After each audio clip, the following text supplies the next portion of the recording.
Welcome, everybody, to the Yes Labels podcast. I am Justin Clark here with Bill Stepien. Say hi to everyone, Bill. Hello, Justin, and everyone. And everyone, right. I said say hi to everyone, and you caught yourself at the end. Appreciate that. We are excited to be here today. Excited to talk politics, presidential and otherwise, mostly presidential.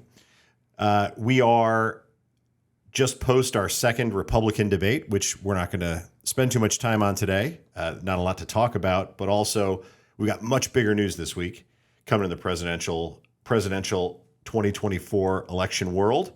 We had two big major national polls come out end of last week, Sunday, Monday, that are chock full of pretty interesting information that I think is going to be interesting to the listeners and is going to give us some insight on what's going on in these about a year out from the thick of the presidential election. You ready to jump in, Bill? Let's do it. All right. So we had two polls that came out this week, one by NBC News and one by the Washington Post and ABC News. Both polls that are done bipartisan manner, both polls that were done recently, September 15th through the 19th for the NBC poll and September 15th through the 20th for the Washington Post ABC poll. These are surveys, like I said, that are done in a bipartisan manner, one Republican, one Democrat pollster. They have large samples. They're national polls, and they have been around for a long time. So there's a lot of data to compare it to and go back and forth. I'm going to jump in with the headlines on each of them, which I think are pretty interesting. I'll start with the NBC News survey, which again was September 15th through the 19th. And it had the head-to-head presidential race. Again, these are national numbers. Donald Trump and Joe Biden tied at 46%. For a frame of reference, in June of this year, the same survey had Joe Biden with a 4-point lead at 49-45. In the Washington Post poll, we had, again, from September 15th through the 20th, we had a different result. Donald Trump with a 9-point lead over Joe Biden, 51-42. What? Yeah, big number compared to their February 1st, 2023 poll, the last one they did, which had Trump with a 4-point lead over Joe Biden. I would, Bill, before we get into what the numbers mean and what we think they mean and other interesting tidbits here, I would like to say for the Washington Post ABC News poll, if you want to have a good laugh about liberal media bias, read the Washington Post's reporting on its own poll from last Sunday, where they all but apologized for releasing it and took a giant dump on their own survey in the narrative about it. It was quite something. Anyway, Bill, what do you make of these numbers? What do you think? What else should we be looking at in this poll? So let's talk Washington Post first. I'm not going to touch the ballot top line of, was it 52-42 or 51-42? 51-42 Trump over Biden. Peeling back the onion, I thought two things. I mean, so that number is what it is. They fell over themselves apologizing for it, as you noted. It was pretty funny to see that. Two points that I found pretty interesting in the poll were first, Trump's job approval. People in the poll were asked whether they approved or disapproved of the way Trump handled his job of being president. And the result was 48 approve, 49% disapproving. That 48% approval was 10 points higher than when he left office in January of 21. And Justin, you and I were on the inside of the White House for 2 years. Those numbers were that number was higher than nearly any point during the Trump presidency. We would have signed up for that approval any day of the week. But I find that approval really, really interesting because, as we know, historically, the image of most presidents improves over time. But when we talk about that historical increase, we usually talk about decades, right? Not just a couple of years. Nostalgia, the good old days. With distance comes fondness. All reasons why people think more fondly of presidents in the 30s and 40s and 50s than they did just after they left office. But now Trump is being viewed through the lens of what's happening in the White House now, through the lens of Joe Biden and what Americans think of the job that his predecessor is doing and the current state of the country. And assuming that Trump is the eventual Republican nominee, that's a massive benefit to the would-be challenger, because we know, right, re-elections, we saw this in 2020 firsthand, re-elections are usually battles over a choice or a referendum, right? Most challengers want the election to be a referendum, a thumbs up or a thumbs down on the incumbent's job performance. That's what Joe Biden tried to make the 2020 election about. It was a referendum on Donald Trump. Thumbs up or thumbs down on Donald Trump. Most incumbents want it to be a choice between the two candidates. We certainly did in 2020, right? What you know versus what you don't know, the person you trust versus the one you don't know or don't trust yet. So the Trump approval number was very interesting. And I think very interesting when viewed through what next November's election is shaping up to be, a choice or a referendum. Who knows where the approval number for Trump is going to be next November? But Trump's upward trending numbers tell us that more and more Americans are viewing the ballot test as a referendum on Joe Biden. And that's really, really good news for Donald Trump or anyone who's the eventual challenger to Joe Biden. I would Um, I would yeah, agree go with ahead. that. I would say I think part of it has to do with the economy. And forget about macro numbers, forget about all that. What people are feeling at the time is a really big deal. The Washington Post ABC News poll asked the question: would you say you yourself are better off financially than you were when Biden became president? Not as well off, or in about the same shape financially? In this recent survey, better off was at 15%, not as well off was in 44%, about the same 39%. So that's pretty bad in a vacuum. But that 44% is the worst number that they reported since George H.W. Bush.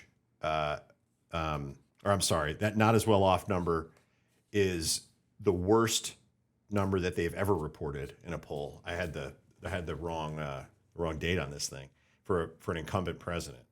So that is pretty telling. It's pretty problematic if 44% of the voters right off the bat believe that they are not as well off as they were before Joe Biden took office. That, combined with the White House's laser-like focus on owning Bidenomics and branding Bidenomics, is a real problem for them. They're putting all their chips in the middle of the table on an issue that's really not good for him right now. And as we noted on a previous podcast, they don't really have a lot of control over that issue. It's really not good. Really not good. Bidenomics is seen by many voters as a pejorative. Yeah, it's Like bad. it's not a self brand by it's not seen as the self brand by the administration. It's pretty wild. One And more one more set of numbers that I found interesting in this poll beyond the 9-point ballot spread. Those that did not vote in 2020, those who say self-reported, I didn't vote in 2020. It was about 15% of those that were polled by the Washington Post. And this group of voters who actually did not vote in 2020 say they favored Trump over Biden 63 to 27. Trump over Biden 63 to 27 among those who didn't vote in 2020. This tells me a whole lot, Justin. This tells me that this group has a lot of buyer's remorse, or they wish they'd have voted because they don't like what they've seen in the couple of years since election day. And interestingly, this is a group that historically usually favors Democrats, because this is a voting group that is usually comprised largely of Democrats, and a group that is pays a little less attention, is less engaged, and obviously related to that, votes at a lower clip. This also tells me, Justin, that there were a lot of Republicans and potential Republican votes left on the playing field in 2020 So clearly the DNC did a better job of turning out their voters than did the RNC. That's my take. Yeah, and I think we've talked about this before. Based on the demographic changes of Republicans and Democrats, the conventional wisdom that Democrats overperform in presidential years and underperform in off years is just flipped, because it's almost completely a function of income level. And as Republicans move lower down the income scale as a party, their voters are going to be less frequent voters, less likely to register voters. And it behooves Republicans to take that lesson and learn from it and figure out ways to juice up turnout that aren't necessarily traditional, because the traditional ways of doing it don't work anymore, and they won't work, and it's only going to get worse and more acute. It's also a huge opportunity because it's a giant pool of voters, and when you start talking 60+% of voters, Bill, you can just start blindly turning out those groups, because for every 10 votes, you're going to get 6 of them, and the other side's going to get 4. So, I mean, you'd prefer it to be in the 70% range, but that's just a huge pool that's not near an even break. So you can do a lot more with less to turn those voters out, in a lot of different ways. So I think that's a really interesting number. I've got one more on the ABC News, or the Washington Go Post for it. ABC News poll. Do it. So what I think is pretty interesting here is related to Ukraine. They asked the question, do you think the United States is doing too much, too little, or about the right amount to support Ukraine in its war with Russia? Pretty simple question that they've asked since April of 22. Too much, 41%. Too little, 18%. Right amount, 31%. No opinion, 9%.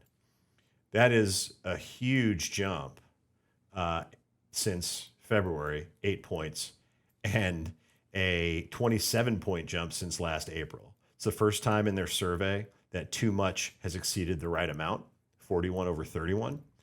And this carries with it, to me. Again, this is a general election audience we're talking about, not just Republicans. This tells me that the general public is behaving more like Republicans than Democrats or the Biden administration with respect to this war. And it's a giant warning sign to the Biden administration, because I'm not sure those numbers continue to improve absent some dramatic change of events on the ground.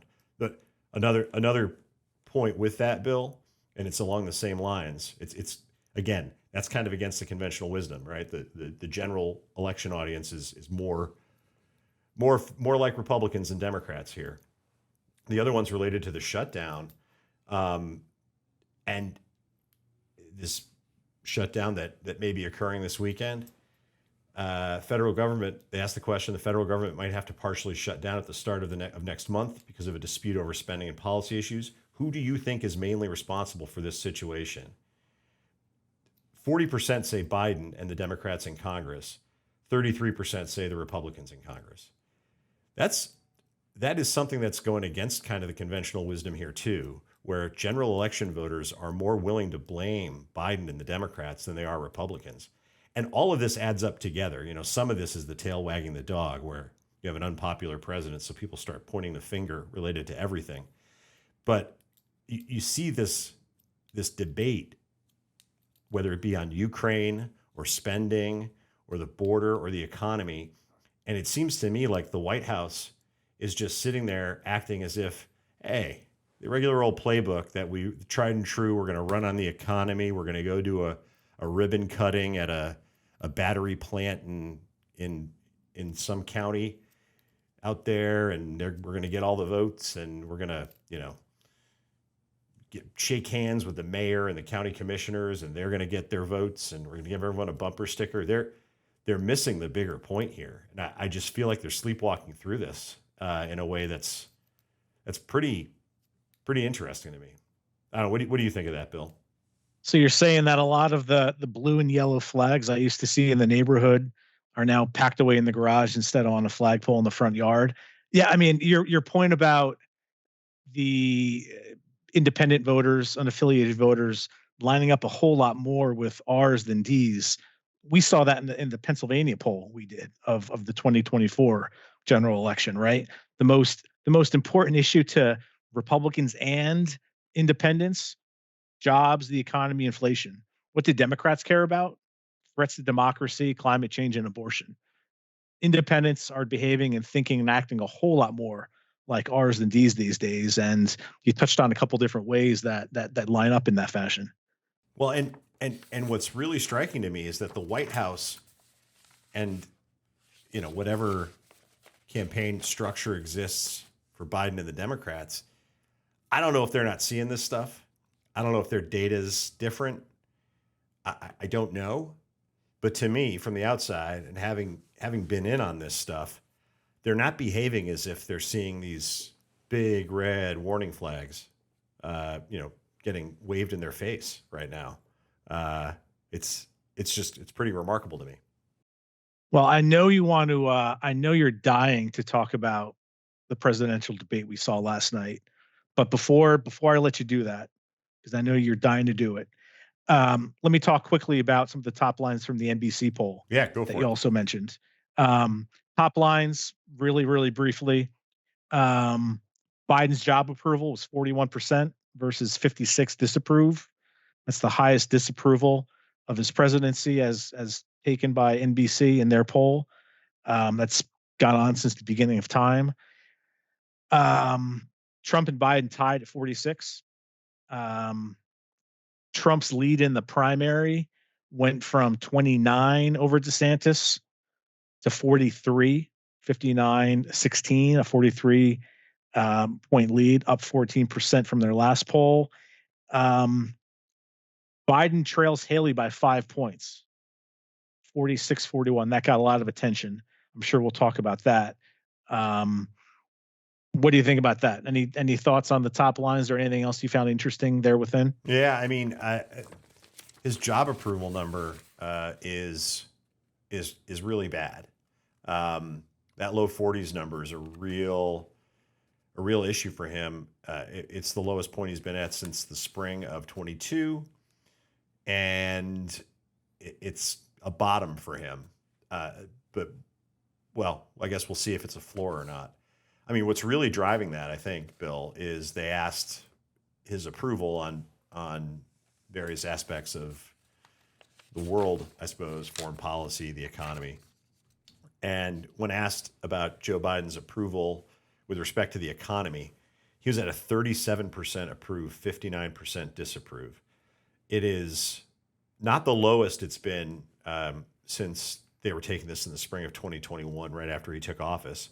But just for reference, in April of 2021, his approval rating on the economy was at 52%, and it fell pretty slowly from there, and then dipped back up last late summer fall. But it's at a 37% now. That's a 15% drop in his approval rating on the economy, and a corresponding 16% increase in his disapproval. That's, again, for a White House to see these numbers and to go out and do a whole big campaign push on owning Bidenomics just seems like a bad idea to me. You're not only do people think you're owning the economy, but you're trying to make them think you own it even more. And these numbers, again, you noted they've been doing this forever, Bill. Those numbers are bad, really, really, really bad, and they're an anchor around. I think when you talk about his approval and disapproval numbers and the ballot, those numbers are the anchor dragging him down. For sure, and I'm glad you touched on that, because I think there has been a shift in the way voters view the political parties, which you were just talking about earlier, with respect to certain issues, right? You talked about how Biden is being viewed with respect to the economy. They also asked how political parties are being viewed with respect to certain issues. And I found a couple things pretty darn interesting. Same poll, same NBC poll. Republicans had a 21% advantage on which political party better handles the economy. 49% picked the Republicans, 28% picked the Democrats with respect to which political party better handles the economy. That's the largest lead Republicans have had on this question since 1991. Since 1991. Um, one more really interesting point that shows just how historically different things are these days. Same poll, Democrats had just a 2-point advantage on which party better looks out for the middle class. 36% picked Democrats, 34% selected Republicans.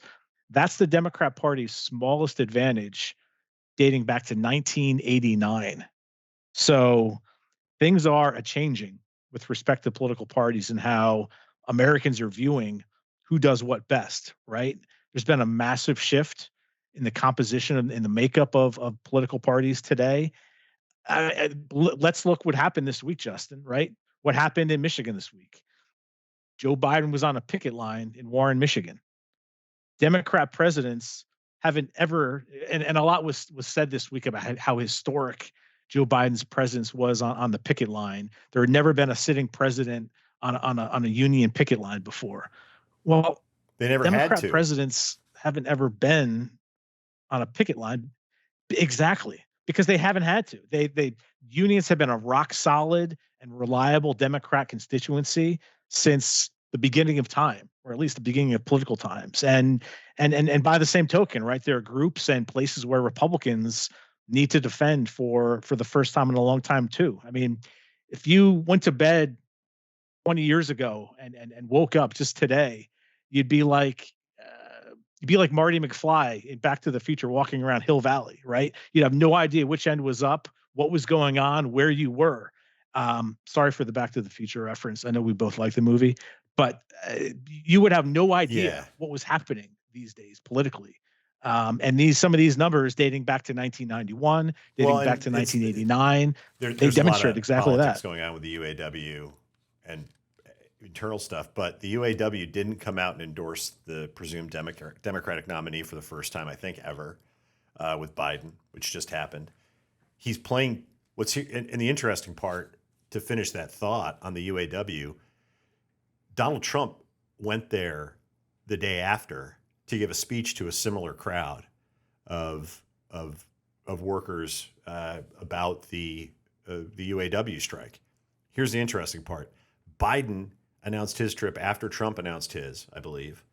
But either way, the Democrats are playing defense to try to hold on to voters that are traditional Democratic voters, and Republicans have identified groups that they're trying to take voters away from. But even bigger than that, if you scan back out, Bill, like what for me the biggest indicator of how a campaign is doing towards the end is where they are campaigning, right? A candidate's travel schedule tells you a lot about what they're thinking about a race and how they're doing, and it makes sense because you're putting your candidate places where you need to go prior to an election. So where are they fighting right now? They're fighting in Michigan on Democratic turf with Democratic voters. That is a really, really bad sign for Biden and reflects the changes in the party, as you said. But the fact that they're having that fight there right now tells you all you need to know about where the race is right now.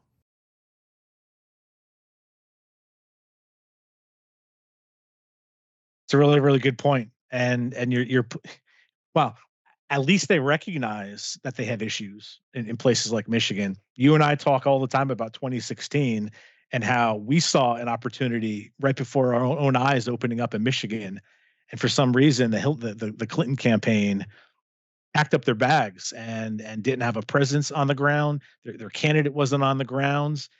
Sometimes you just miss it. I guess I give the Biden campaign for trying to address a problem early on, like they are now. The Clinton campaign just missed it entirely. But speaking of the top line ballot, you mentioned former President Trump and President Biden are tied at 46. Note, and I said this up top, it's a change from the June NBC survey where Biden was up 4. But you mentioned Nikki Haley in a head-to-head. Before I let you get into that, I do think it's noteworthy that they also tested Joe Biden versus Ron DeSantis head-to-head, whereas former President Trump was tied with Joe Biden. They have Ron DeSantis down a point in this poll, in this survey. But as you noted, also in this survey, they had Nikki Haley up 5 on Joe Biden at 46-41. What do you make of that, Bill?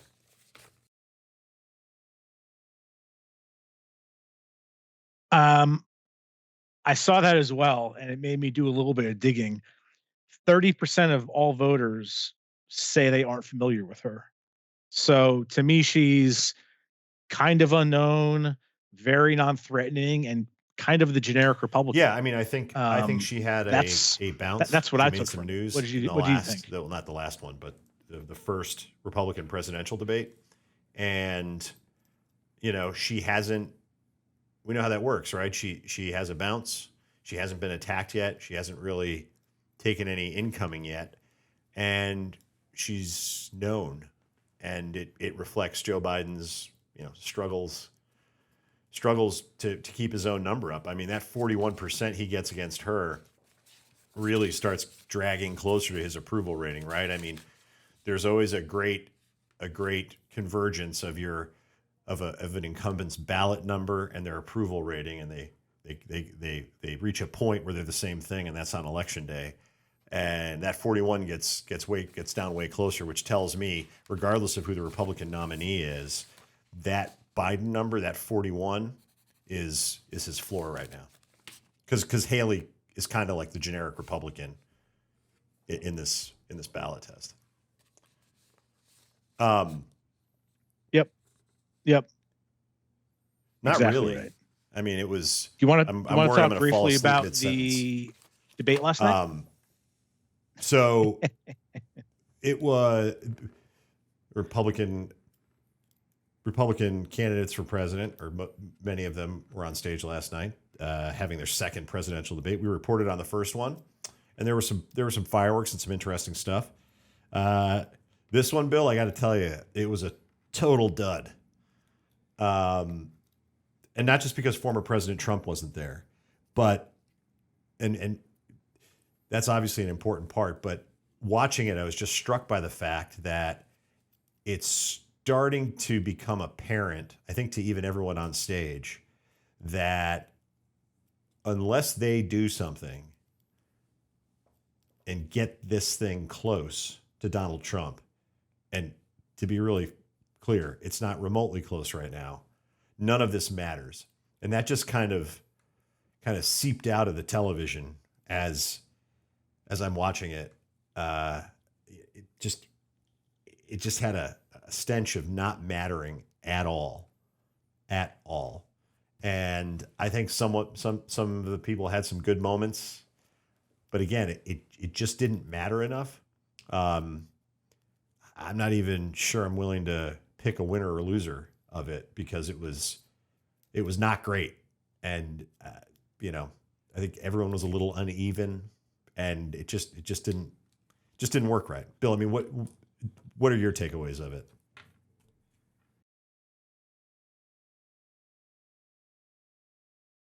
I think it felt like the sixth debate instead of the second, right? It felt tired.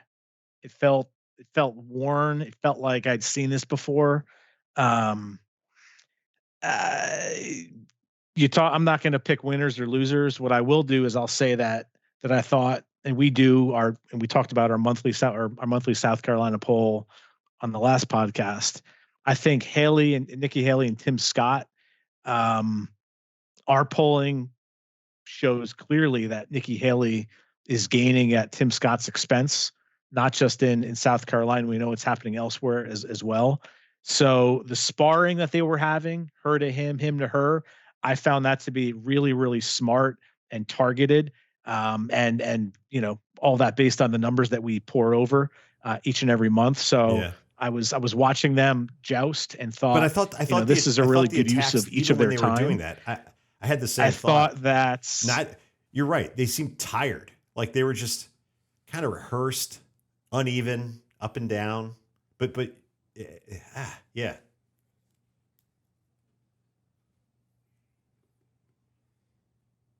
Well, the worst rehearsed moment I thought was when DeSantis repeated exactly what Chris Christie had just said. Right?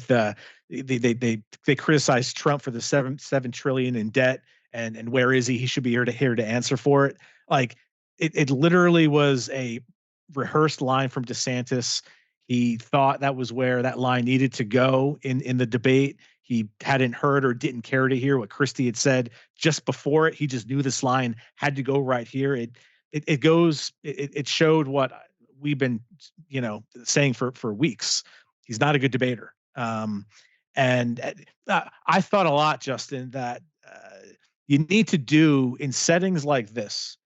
You need to do what you're good at, right? Chris Christie, No. he's a prosecutor. He's a tough prosecutor. Shtick isn't his strong suit. Yeah. So when he looked at the camera and called Donald Trump Donald Duck, it fell flat. Do what you're good at. Mike Pence, you're a serious guy, like super serious. So rehearsed one-liners, trying to be funny, they didn't work at all. Ramaswamy, you're not humble. If there's one characteristic you have, it's you're not humble. So when he looked right into the camera and tried to be humble for a few seconds, it didn't work. It seemed disingenuous. So, I think people tried to try and break through last night. I think they tried to do things they're not good at. And I agree you need to know what you're good at, stick to it and power through. And good. Too few people did that last night, I thought. I don't want to dwell on this, but I want to give one more note here.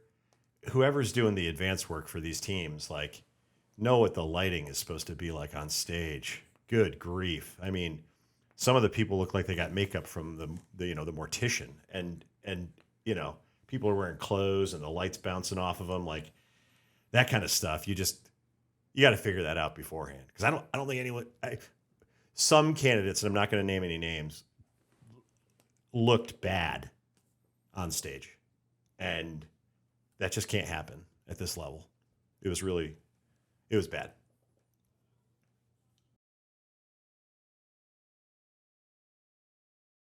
Well, I'm sorry to tell you. I know you're disappointed. There's not a debate in October. You have to wait until November 8th to be exact, is in that one Miami even for the going to next be on one. So actual I hope you television, can get or through am I gonna have to October, watch it on Justin. ESPN Plus I know you on my love these phone or debates. You something? can set your calendars. I can't imagine. I didn't look at the ratings for this, but I can't imagine they were. I can't imagine they were great, and I can't imagine they're going to get better unless Donald Trump wrongly decides to get involved in one of these. Spike TV. Whatever Spike TV's station hosting the next that debate. Wayne's World used to be on. Well, I think that's yeah. all the time we have for this week, Bill. And we will talk to you all next week, where I'm sure we'll have a lot more information and news. If you like this podcast, follow us, like it, download it, subscribe, do whatever you got to do. And until next time, we'll see you all later.